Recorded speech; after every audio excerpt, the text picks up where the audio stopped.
మానవాళికి ఉపయోగపడేటువంటి విధంగా తయారు చేసుకునేటువంటి ప్రక్రియనే మనం ఏమిస్తామంటే బయో రెమిడియేషన్. అంటే ఇక్కడ ఈ బయో రెమిడియేషన్ లో ఏవి వినియోగించబడతాయంటే పర్యావరణంలో చేరినటువంటి ఏ కాలుష్య కారణమైనా వేటి ద్వారా నిర్వీర్యం చేస్తుంటారంటే సూక్ష్మజీవులని మరియు వాటి యొక్క ధర్మాన్ని ఉపయోగించి మాత్రమే ఏం చేస్తుంటారంటే పర్యావరణంలో చేరినటువంటి కాలుష్య కారకాలని తొలగిస్తూ ఉంటారు. సో ఈ విధానాన్ని మనం ఏం ఇస్తామంటే బయో రెమిడియేషన్ అని మనం ఇస్తాము. ఈ బయో రెమిడియేషన్ అనేటువంటి ఈ విధానము ఇది ఒక ఆధునిక సాంకేతికత ఎక్కడ ఉంది అంటే ఈ ఆవరణ శాస్త్రంలో ఉంది. చూడండి ఇక్కడ బయో రెమిడియేషన్ అంటే మళ్ళా మనం చెప్తున్నాం. బయో రెమిడియేషన్ ఇది వచ్చేసి బ్రాంచ్ ఆఫ్ బయోటెక్నాలజీ అంటాము. ఇది ఒక బ్రాంచ్ ఆఫ్ బయోటెక్నాలజీ అంటాము. ఈ బ్రాంచ్ ఆఫ్ బయోటెక్నాలజీలో మనం వేటిని ఉపయోగిస్తున్నాము అంటే గుర్తుపెట్టుకోండి, వేటిని ఉపయోగిస్తున్నాము అంటే సూక్ష్మజీవులని వాటి యొక్క ధర్మాలని, ఓకేనా, microorganism and then properties, సూక్ష్మజీవుల్ని ఉపయోగిస్తున్నాము మరియు వాటి యొక్క ధర్మాలని ఉపయోగిస్తున్నాము.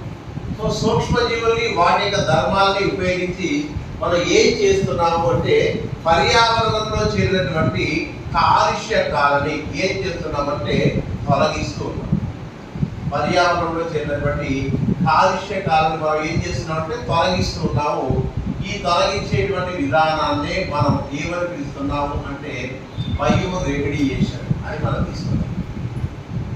ఈ బయో రెమిడియేషన్ విధానంలో ఎక్కువగా ఉపయోగపడేటువంటి సూక్ష్మజీవులు ఏవి? What are the microbes utilized in the bio remediation process అంటే ఇవి ఎక్కువగా వచ్చేసి బ్యాక్టీరియాలు మరియు ఫంగై. ఓకేనా, బ్యాక్టీరియాలు మరియు శిలీంధ్రాలు మాత్రమే ఎక్కడ ఉపయోగించబడుతున్నాయి అంటే ఈ బయో రెమిడియేషన్ అనేటువంటి ప్రాసెస్ లో వినియోగించబడుతూ ఉన్నాయి. బయో రెమిడియేషన్ అనేటువంటి ఈ ప్రక్రియ ఎన్ని విధాలుగా జరుగుతుంది అంటే ఇది రెండు రకాలు. ఈ రెండు రకాలు అంటే ఒకటి ఇన్సిటు బయో రెమిడియేషన్ అంటాము, రెండోది ఎక్సిటు బయో రెమిడియేషన్ అంటాము.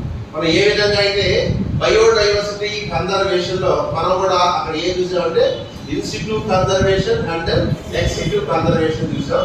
ఇక్కడ కూడా ఏంటంటే ఇన్సిటు బయో రెమిడియేషన్ ఉంటుంది, ఎక్సిటు బయో రెమిడియేషన్ ఉంటుంది.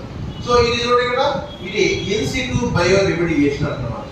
ఓకేనా, ఇన్సిటు బయో రెమిడియేషన్ అంటున్నాం. ఈ ఇన్సిటు బయో రెమిడియేషన్ లో ఎన్ని రకాల పద్ధతులు వినియోగిస్తారు అంటే 3 రకాల పద్ధతులు వినియోగిస్తారు. ఈ 3 రకాల పద్ధతుల్లో ఇది మొదటిది అన్నమాట. ఇది మొదటి పద్ధతి అంటాం మనం. ఈ మొదటి పద్ధతిని మనం ఏం చేస్తామంటే బయో వెంటింగ్ అంటాం. ఓకేనా, బయో వెంటింగ్ అంటాము. ఇది మొదటి పద్ధతి. రెండవ పద్ధతి ఏదంటే బయోస్పార్జింగ్ అంటాం. ఇది బయోస్పార్జింగ్ అంటాము. ఇది రెండవ విధానము బయోస్పార్జింగ్ అనేది. ఇది మూడవ విధానము, దీన్ని మనం బయో అగ్యుమిటేషన్ అంటాం. బయో అగ్యుమిటేషన్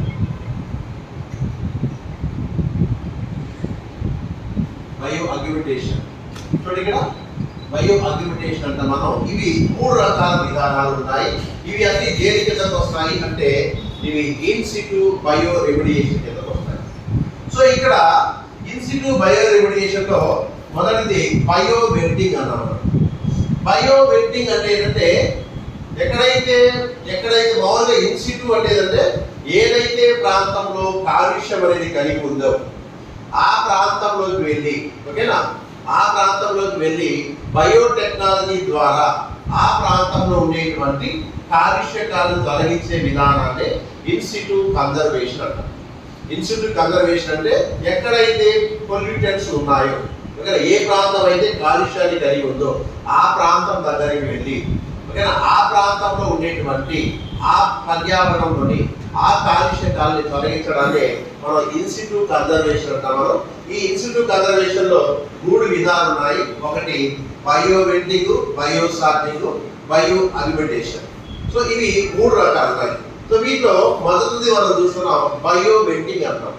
బయో వెంటింగ్ అంటే ఎక్కడైతే కాలుష్యం అనేది కలిగి ఉందో ఆ ప్రాంతంలో వచ్చేసి ఏంటంటే ఆ ప్రాంతంలో ఉండేటువంటి మృత్తికలు వచ్చేసి పొరలు అనేవి ఉంటాయి. ఆ ప్రాంతంలో ఉండేటువంటి మృత్తికల యొక్క పొరల్లోకి నైట్రోజన్ కానీ ఆక్సిజన్ కానీ పంపి ఆ ప్రాంతంలో దేని యొక్క ఉత్పత్తిని అంటే ఆక్సిజన్ యొక్క ఉత్పత్తిని పెంపొందించి ఏం చేయాలంటే బయోడిగ్రేడేషన్ ప్రాసెస్ ని అధికం చేయాలి. సో మనం ఇంతకుముందు చెప్పుకున్నామంటే విచ్ఛిన్న ప్రక్రియ అనేది అధిక మొత్తంలో ఆక్సిజన్ ని కోరుకుంటుంది. ఓకేనా? Decomposing process require more amount of oxygen. అందుకని మనం ఏం చేస్తున్నాము, అక్కడ మృత్తిక లోపల ఉండేటువంటి పొరల లోపలికి వేటిని పంపిస్తున్నామంటే మనం ఆక్సిజన్ ని పంపిస్తున్నాము, నైట్రోజన్ వంటి మూలకాలను పంపిస్తున్నాము. పంపించి మనము ఏం చేస్తున్నామంటే అక్కడ ఆక్సిజన్ యొక్క ఉత్పత్తిని పెంచుతున్నాము. ఓకేనా? పోషకాల యొక్క ఉత్పత్తిని పెంచుతున్నాము. దీనివల్ల ఏమవుతుందంటే ఆ ప్రాంతంలో ఉండేటువంటి కాలుష్యకాలు తొలగించబడతాయి. దాన్ని మనం బయో వెంటింగ్ అంటాము. ఈ బయో వెంటింగ్ విధానం ద్వారా వేటిని ఎక్కువ మొత్తంలో తొలగిస్తున్నారు అంటే హైడ్రోకార్బన్స్. ఓకేనా? హైడ్రోకార్బన్స్ ని తొలగించడానికి ఏ విధానాన్ని ఉపయోగిస్తున్నారంటే బయో వెంటింగ్ విధానాన్ని ఉపయోగిస్తున్నారు. ఇది హైడ్రోకార్బన్స్ ఉపయోగించే విధానం.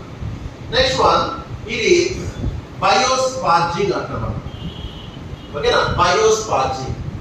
బయోస్పార్జింగ్ అంటే నేలలో ఉండేటువంటి బ్యాక్టీరియా, ఓకేనా, ఆ ప్రాంతంలో ఎక్కడైతే కాలుష్యం అనేది ఏర్పడిందో ఆ కాలుష్యం ఏర్పడేటువంటి ప్రాంతంలో ఉండేటువంటి సహజ సిద్ధమైన బ్యాక్టీరియా, మామూలుగా నేలలో స్వేచ్ఛగా సంచరించే బ్యాక్టీరియా అంటే అజటోబాక్టర్ అంటారు. ఓకేనా? అజటోబాక్టర్ వంటి నేలలో స్వేచ్ఛగా సంచరించేటువంటి బ్యాక్టీరియాలని ఉత్తేజపరిచి, ఓకేనా, బ్యాక్టీరియాలను ఉత్తేజపరిచి వాటికి కావలసినటువంటి ఆక్సిజన్ లాంటి వాటిని అందించి ఆ ప్రాంతంలో ఉండేటువంటి కాలుష్యకాలను తొలగించడాన్ని మనం ఏమిస్తుంటే బయోస్పార్జింగ్ అంటాం. బయోస్పార్జింగ్ అంటే ఏంటంటే ఇక్కడ సహజ సిద్ధంగా ఉండేటువంటి న్యాచురల్ బ్యాక్టీరియాస్ ని మనము కాలుష్యకాల తొలగించడానికి మనం వినియోగిస్తున్నాము. ఇవి న్యాచురల్ బ్యాక్టీరియాస్ ని యాక్టివేట్ చేయడం వల్ల ఆ ప్రాంతంలో కాలుష్యకాలు తొలగించడం, దీన్ని బయోస్పార్జింగ్ అంటాం. నెక్స్ట్ వన్, బయో అగ్యుమెంటేషన్ అంటాం. మనం బయో అగ్యుమెంటేషన్ అంటే ఏంటంటే ఇక్కడ మార్పులు చేసినటువంటి, ఓకేనా, మార్పు చేసినటువంటి బ్యాక్టీరియాల్ని, ప్రయోగశాలలో మార్పు చేసినటువంటి బ్యాక్టీరియాల్ని మనం ఏ ప్రాంతంలో ప్రవేశపెడుతున్నాము అంటే కాలుష్యం కలిగినటువంటి ప్రాంతంలో ప్రవేశపెట్టి మనం ఏం చేస్తున్నామంటే ఆ ప్రాంతంలో ఉండేటువంటి కాలుష్యకాల్ని తొలగిస్తూ ఉన్నాం. ఈ విధానాన్ని మనం ఏం చేస్తే బయో అగ్యుమెంటేషన్ అని మనం ఇస్తాం. ఓకే, బయో అగ్యుమెంటేషన్ అంటాం మనం. ఇక్కడ ల్యాబ్ లో కన్వర్ట్ చేయబడినటువంటి, ఓకేనా, ల్యాబ్ లో కన్వర్ట్ చేయబడినటువంటి లేదా మాడిఫైడ్ చేయబడినటువంటి సూక్ష్మజీవులను వినియోగించి ఆ ప్రాంతంలో ఉండేటువంటి కాలుష్యకాలను తొలగించేటువంటి విధానాన్ని మనం ఏం చేస్తామంటే బయో అగ్యుమెంటేషన్ అని మనం పిలుస్తాం. సో ఈ మూడు వచ్చేసి దేని కిందకు వస్తాయి అంటే ఈ మూడు వచ్చేసి ఇన్ సిటు బయో రెమిడియేషన్ కిందకు వస్తాయి. ఓకే, ఇప్పుడు మనం ఎక్స్ సిటు రెమిడియేషన్ మనం చూద్దాం. చాలా